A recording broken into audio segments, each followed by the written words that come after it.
Olá, queridos, graça e paz, tudo bem com vocês? Estamos aqui mais um dia para gravarmos a nossa sequência aí da nossa série Atos dos Apóstolos. E está mudando completamente a minha vida e tenho certeza que está mudando a sua vida também que está acompanhando essa série. Hoje vamos falar de 2 capítulos, pela primeira vez desde que iniciamos, né? Já falamos de 5 capítulos, né? Fomos até Atos 5.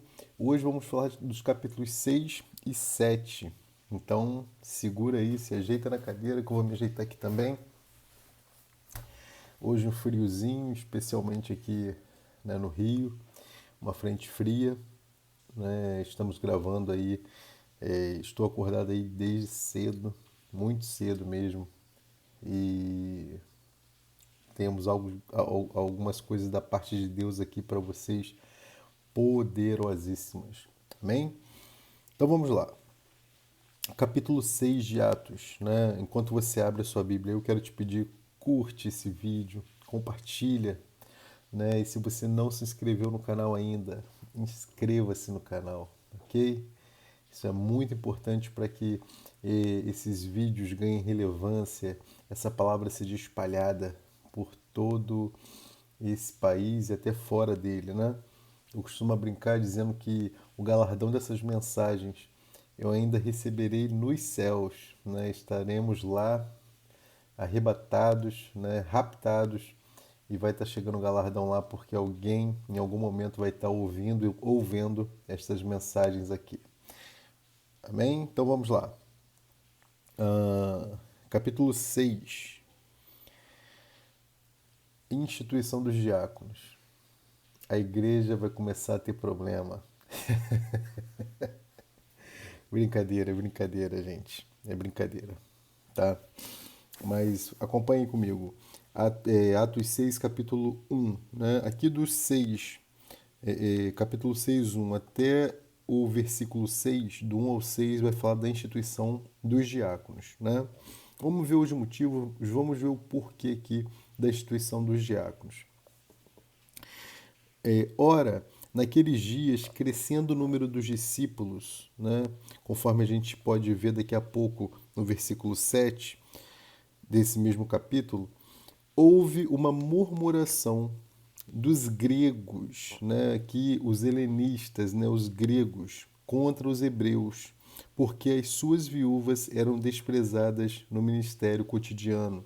Então, aqui você tinha os judeus de fala grega com os judeus, né, de fala hebraica, e eles estavam brigando. Né? Por quê? Porque os helenistas, os gregos, não aceitavam, né, que as suas viúvas fossem desprezadas do ministério diário ali, dos apóstolos ali, ok? Do cuidado diário, né, do templo e tudo mais. Aí no versículo 2, e os doze, né, os 12 apóstolos, convocando a multidão dos discípulos, disseram: não é razoável, ou seja, não é agradável, não é de bom senso, que nós deixemos a palavra de Deus e sirvamos as mesas. Escolhei, pois, irmãos, irmãos dentre vós, 7 homens. E agora ele vai dar as características desses 7 homens que deveriam ser escolhidos para o serviço de diaconato. Boa reputação, cheios do Espírito Santo e de sabedoria, aos quais constituamos sobre esta necessidade. Qual necessidade? De servir às mesas. Né? Então, alguns destaques aqui. Né? Boa reputação. Anota um texto para você ver lá em 1 Timóteo 3,7. 1 Timóteo 3,7. Cheios do Espírito Santo. Aqui fala da plenitude do Espírito em suas vidas. Né? Não para exercer o ministério, mas primeiro aqui ele está se referindo a ser cheios do Espírito em suas vidas, ok? Lembra do Espírito em vós, o Espírito sobre vós, o Espírito em vós para a sua vida, o Espírito sobre vós para exercer o ministério. Então eles aqui estão preocupados primeiro, que a pessoa deve ser cheia do Espírito. Não estão preocupados ainda com a execução ali, né? Com o exercer do ministério, tá? E ele fala assim, ó, cheios do Espírito e de sabedoria, né? Jesus, vocês lembram, né? Lucas 2,52, crescia em sabedoria, né? Crescia no conhecimento, estatura e conhecimento. Verso 4. Mas nós perseveraremos na oração e no ministério da palavra. Perceba aqui um dado interessante. A oração aqui é citada antes da palavra, antes do ministério da palavra. Muita gente quer pregar, muita gente quer subir no púlpito e não separa um tempo de oração. A oração vem antes de exercer o ministério da palavra, porque a oração ela fortalece o espírito.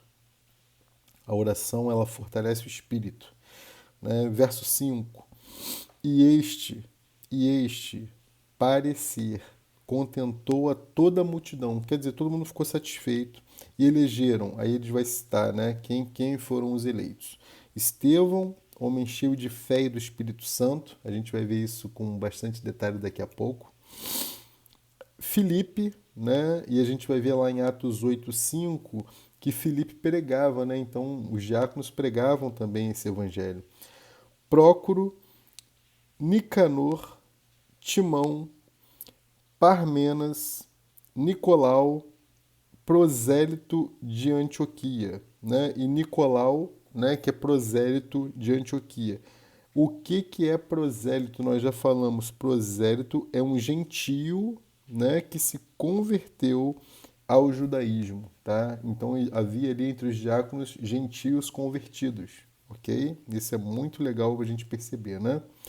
E o último aí da instituição dos diáconos, o último versículo, e apresentaram ante os apóstolos, e estes, orando, lhes impuseram as mãos. Então, os diáconos, eles são apresentados e devem ser, né, impostos ali as mãos, né? Impuseram as mãos. Lá em Romanos 16:1, a gente vai ver que o apóstolo Paulo também, né, ele indica, ele também tem as indicações dele, né? Ele indica ali diáconos também, inclusive mulheres, né, para exercer esse diaconato, certo? Bom, deixa eu dar alguns destaques aqui. Essa questão da imposição de mãos, né, ela tem duas funções, o impor de mãos. A identificação, para que o povo pudesse identificar, né, os diáconos, conforme lá em Levítico 1:4, né, você tem imposição de mãos ali também.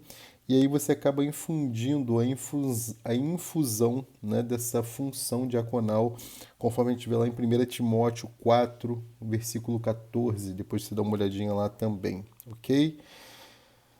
Bom, e por último, versículo 7, né? O último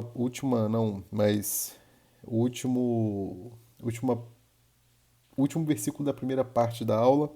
E crescia, conforme eu falei lá em cima, né, no 1, crescia a palavra de Deus em Jerusalém.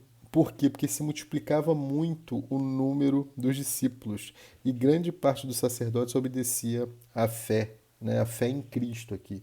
Bom, crescia a palavra de Deus, automaticamente a palavra de Deus crescendo aumentava muito o número dos discípulos, ok? Então multiplicava-se os discípulos porque a palavra de Deus crescia. Percebam como as coisas estão ligadas, né? Não existe separação entre uma coisa e outra.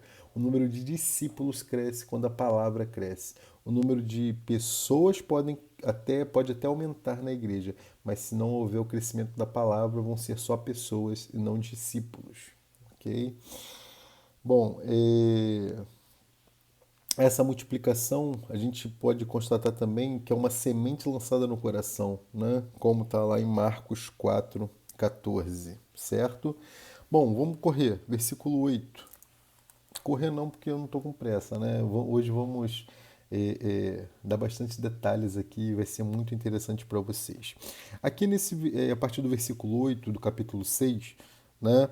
Até o capítulo 8, versículo 3. Então, capítulo 6, versículo 8, 6:8, até o 8:3, a gente vai ver que uma intensificação na perseguição ali né, aos apóstolos, aos discípulos, pelos fanáticos religiosos judeus. Então a coisa fica muito feia aqui, né? A perseguição se intensifica demais. E aí, a partir do versículo 8 aqui do capítulo 6 até o capítulo 7, versículo 60, a gente vai ver o martírio de Estevão, né? O diácono, o primeiro diácono instituído, ele vai ser martirizado, tá?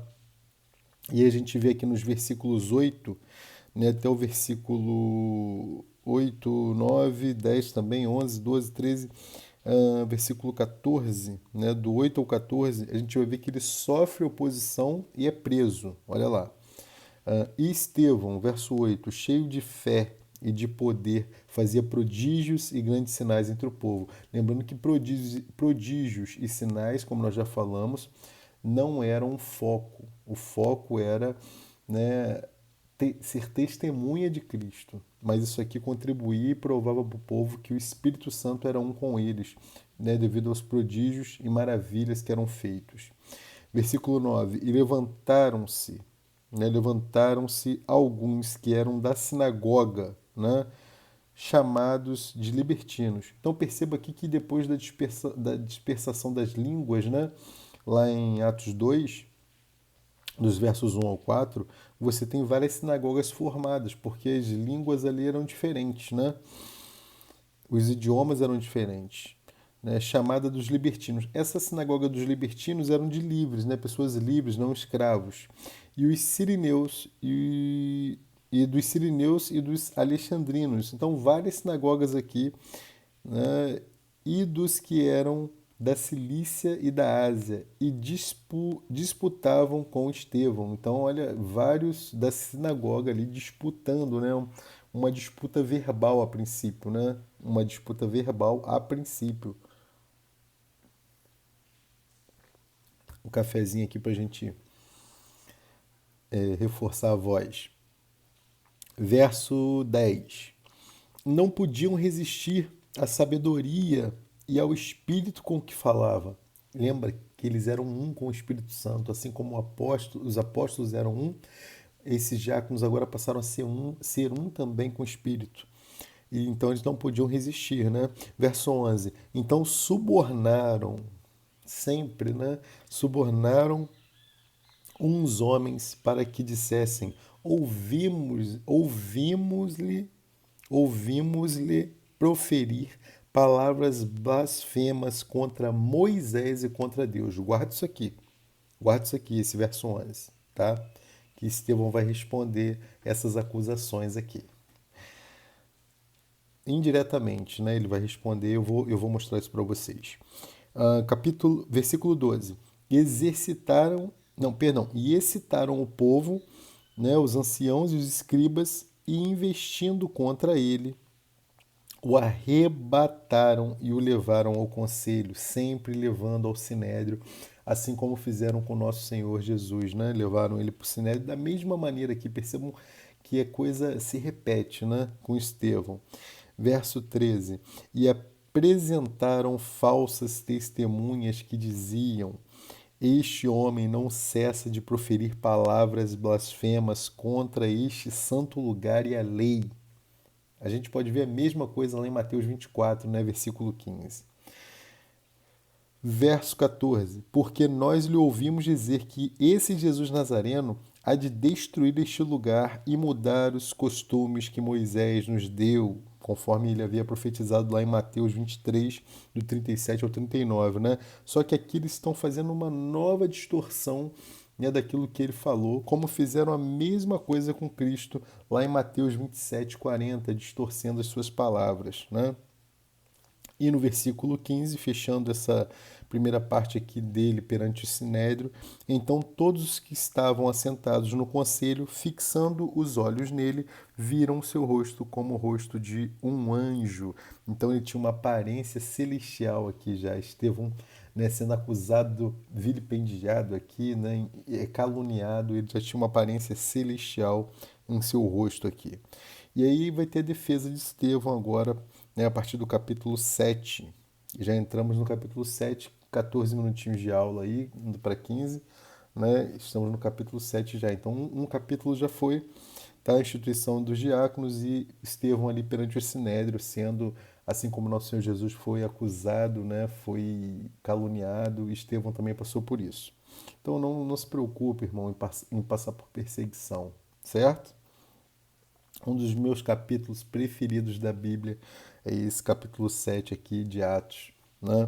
Olha lá, capítulo 7, a defesa de Estevão. E disse o sumo sacerdote, né? Então o chefão lá pegou a palavra, né? E vai dizer: porventura é isto assim? Assim como foi perguntado para Jesus, né? Ele respondeu: tu dizes, né? O sumo sacerdote perguntou a Estevão também: porventura é isto assim? E aí no verso 2 ao 53, no versículo 2 ao 53 agora, o Estevão vai dar testemunho. É o testemunho dele. Assim como Pedro, né, deu testemunho já por 2 vezes, como nós estudamos, agora Estevão vai dar o testemunho. Olha lá. E ele disse: homens, esse homens aqui, né, como eu já disse para vocês algumas vezes já nesse estudo, refere-se à dignidade. Ele está colocando eles num outro patamar aqui, tá? Homens, irmãos e pais, né, ouvi. O Deus da glória apareceu a nosso pai Abraão, estando na Mesopotâmia, antes de habitar em Harã. Então, quando ele fala assim, ó, o Deus de glória, ele está falando de um Deus de glória visível, né? Conforme a gente vê lá em Êxodo 16, verso 10. Irmãos, aqui ele vai dar um resumão do Antigo Testamento, uma coisa linda, maravilhosa.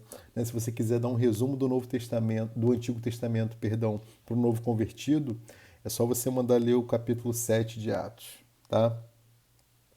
Verso 3: E disse-lhe: sai da tua terra e dentre a tua parentela e dirige-te à terra que eu te mostrar. Então ele está falando lá desde os primórdios, né? Desde Abraão aqui ele está falando, olha lá.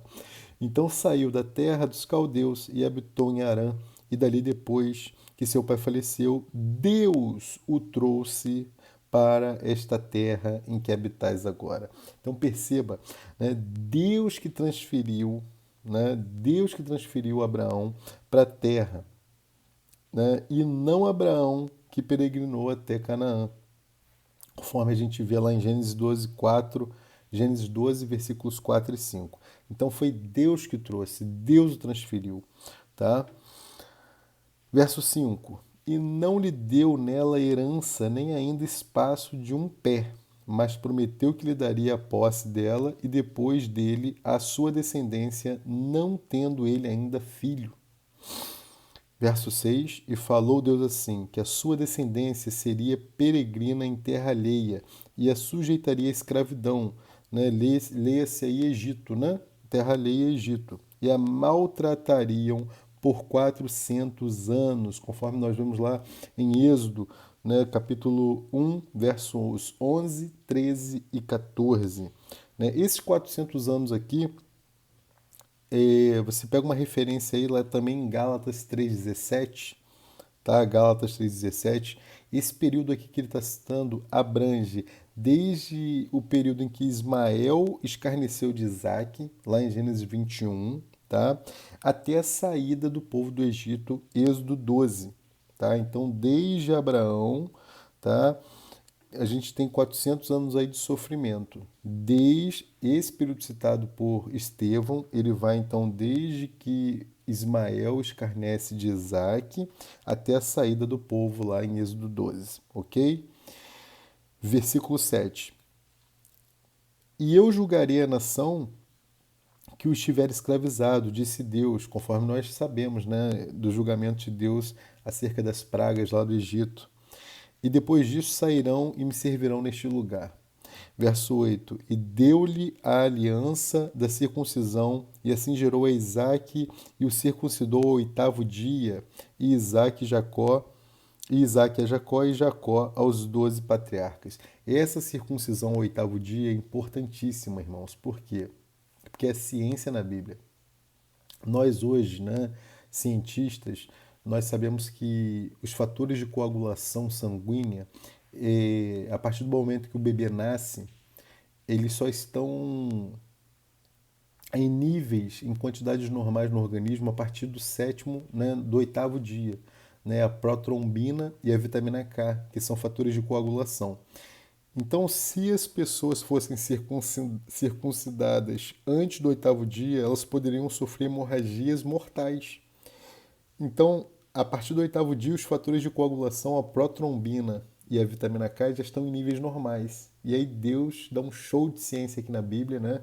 Instituindo que o bebê homem, né, o filho homem seria circuncidado como uma prova de aliança, mas essa circuncisão aconteceria ao oitavo dia, porque o nosso Senhor é o dono da ciência e ele sabe que somente a partir do oitavo dia os níveis normais, né, de protrombina, que é uma substância coagulante, e vitamina K, que também é coagulante, estariam ali em níveis normais no bebê. Isso é maravilhoso demais, né? Se a ciência abrisse espaço para a Bíblia, né, e para os conhecimentos bíblicos, nós teríamos evoluído aí muito mais do que já evoluímos até hoje, né, em proporções gigantescas aí. Mas fecha parênteses e vamos continuar. É... Verso 9. E os patriarcas, movidos de inveja, venderam a José para o Egito, mas Deus era com ele. E livrou-o de todas as suas tribulações, e lhe deu graça e sabedoria ante Faraó, rei do Egito, que o constituiu governador sobre o Egito e toda a sua casa.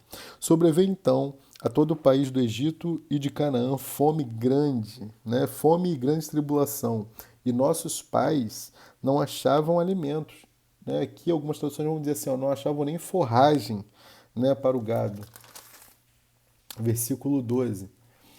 Mas tendo ouvido Jacó que no Egito havia trigo, enviou ali nossos pais a primeira vez. E na segunda vez foi José conhecido por seus irmãos, e a linhagem do José foi manifesta a Faraó. Verso 14: E José mandou chamar a seu pai Jacó e a toda a sua parentela, que era de 75 almas. Aqui abro um parênteses aqui, porque Gênesis 46, 27, você compara ao texto, né? Se você comparar Gênesis 46, 27 com aqui, você vai ver uma diferença. A questão é que, deixa eu explicar aqui para não ficar nenhum tipo de dúvida. Né? Compara Gênesis 46, 27 e Êxodo 1, 5, há uma certa divergência. Qual é o problema aqui? Estevão está pegando o texto da Septuaginta, né? Da Septuaginta em alguns casos, né? Algumas pessoas colocam como Septuaginta. A Septuaginta, ela acrescenta 5 à descendência de Jacó, conforme a gente vê lá Gênesis 46, 20. Por isso 75, né, e não 70. Beleza? Bom, esclarecido isso, tirada aí sanada essa possível dúvida que vocês poderiam ter, versículo 15. E Jacó desceu ao Egito e morreu, ele e nossos pais. Verso 16. E foram transportados para Siquém e depositados no sepulcro de Abraão, que Abraão comprara por certa soma de dinheiro aos filhos de Emor, pai de Siquém. Aproximando-se, porém, o tempo da promessa que Deus tinha feito a Abraão, o povo cresceu e se multiplicou no Egito. Né? A gente sabe a história que Estevão está dando um show de Bíblia, né? Nós, crentes, precisamos ter esse tipo de conhecimento, né? Se você precisasse hoje fazer um resumão da Bíblia, irmãos, como você sairia? Sem Bíblia, né? Sem leitura. Imagina que Estevão não estava lendo nada aqui. Se você hoje precisasse fazer um resumão da Bíblia, como você sairia? Eu tive uma experiência uma vez, numa escola que eu trabalhava, né, uma das maiores escolas de Nova Iguaçu, né, hoje não existe mais, e eu era coordenador dessa escola, e uma vez eu tive a oportunidade de pregar para um espírita, né, e uma amiga que acompanhava a gente, né, hoje, se eu não me engano, ela está até na Lagoinha,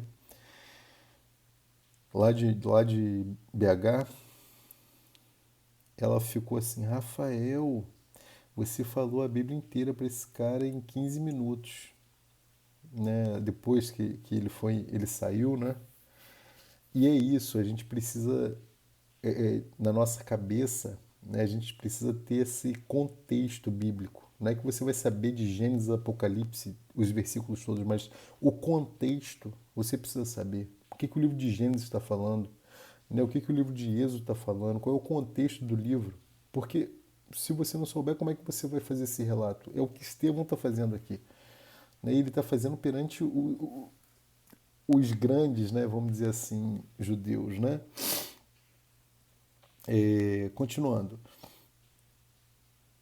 Versículo 18. Versículo 17, né? Aproximando-se, porém, o tempo da promessa que Deus tinha feito a Abraão, o povo cresceu e se multiplicou no Egito. Eu repeti o 17, verso 18.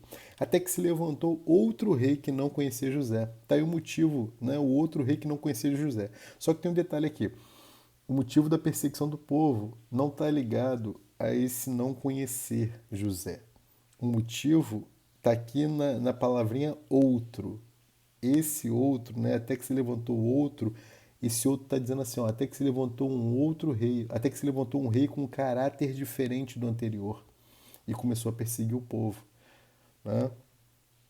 Verso 19: Esse, usando de astúcia contra nossa linhagem, maltratou nossos pais a ponto de fazerem enjeitar as suas crianças para que não se multiplicassem.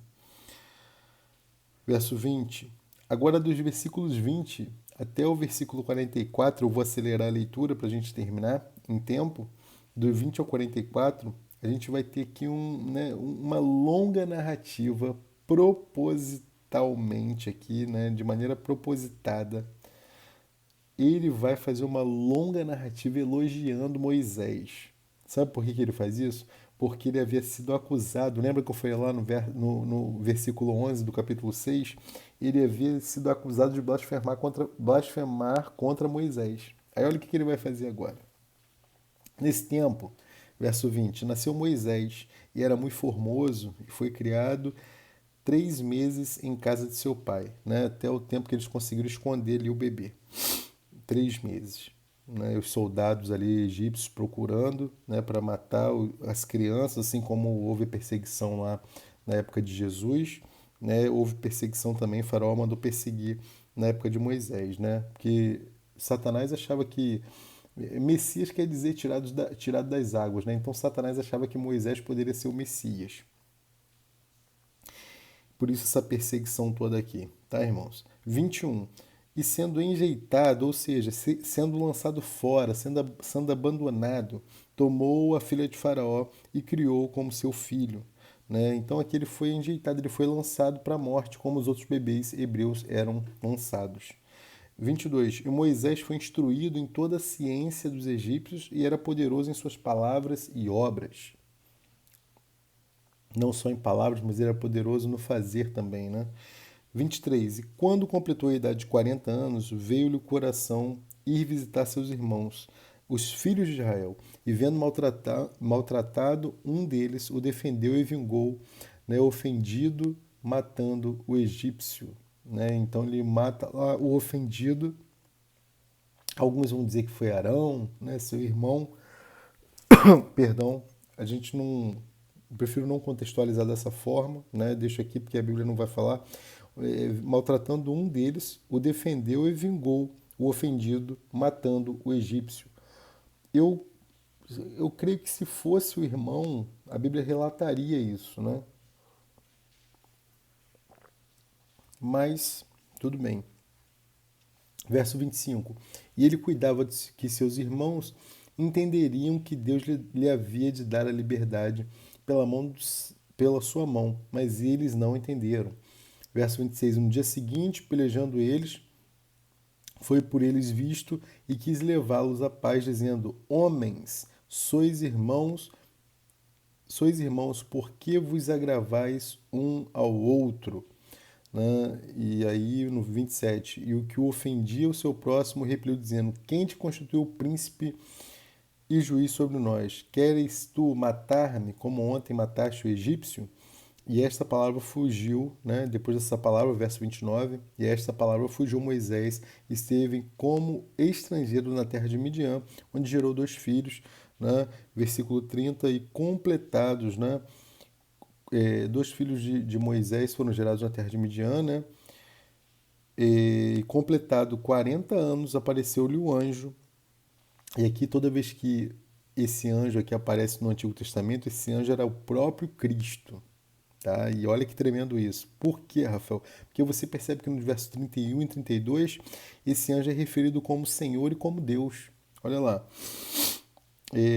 Verso 30. O anjo do Senhor no deserto do Monte Sinai, numa chama de fogo no meio de uma sarça. Então Moisés, quando viu isto, se maravilhou da visão e, aproximando-se para observar, foi-lhe dirigida a voz do Senhor, né, dizendo: Eu sou o Deus de teus pais, o Deus de Abraão, o Deus de Isaque, o Deus de Jacó.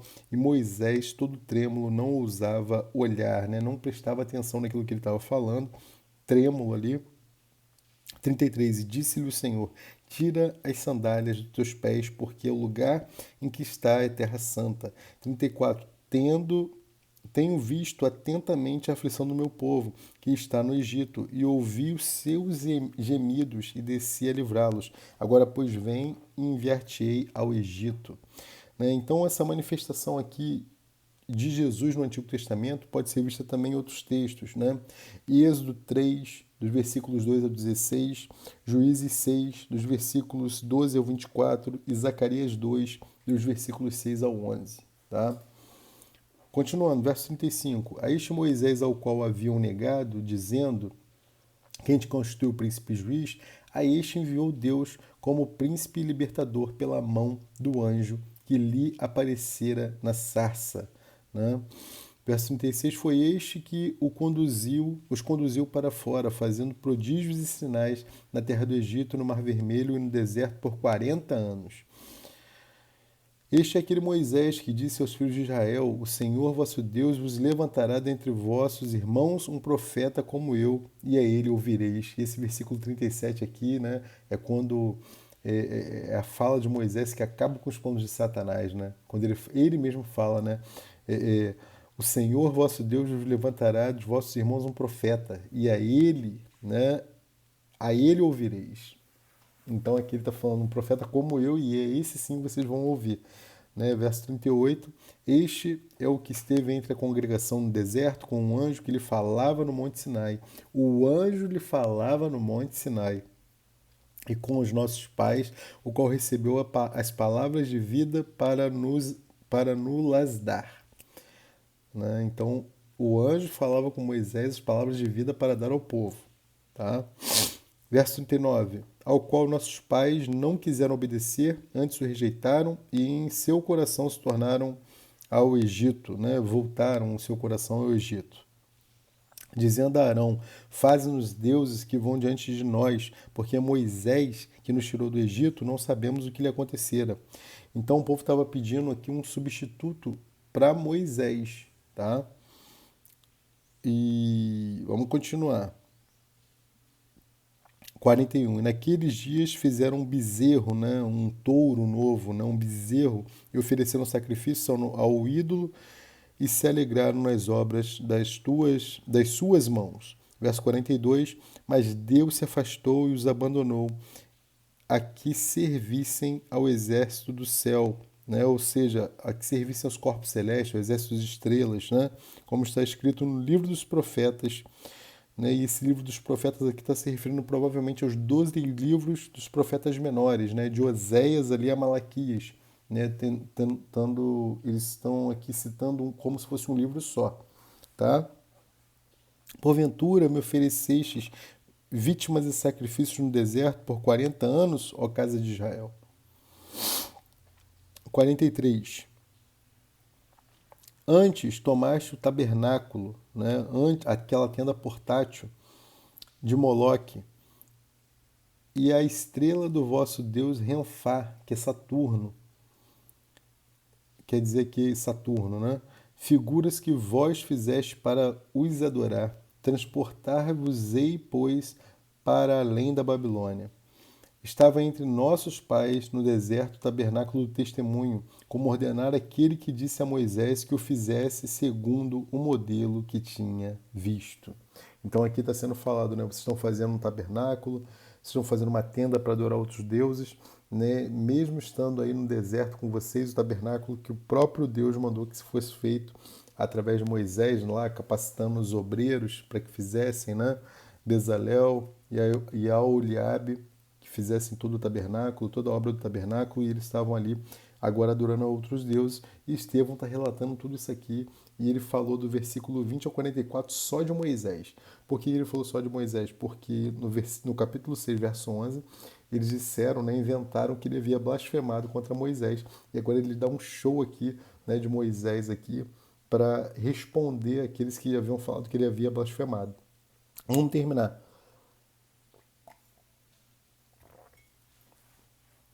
45.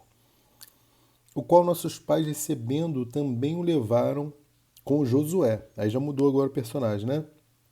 Quando entraram na posse das nações que Deus lançou para fora da presença dos nossos pais até os dias de Davi. Então, de Josué a Davi, que agora também está citando aqui, né, o tabernáculo, que achou graça diante de Deus e pediu que pudesse achar tabernáculo para o Deus de Jacó.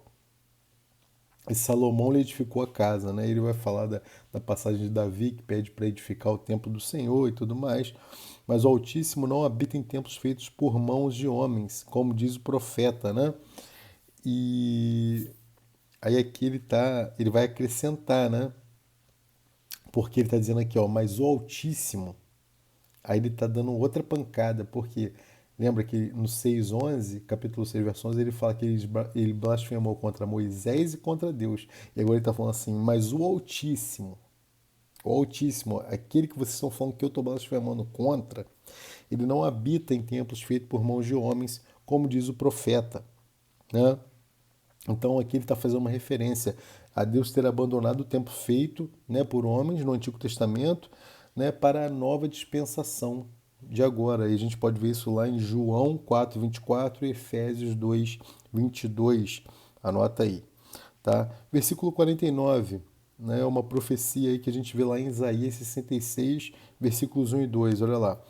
O céu é o meu trono e a terra o estrado dos meus pés.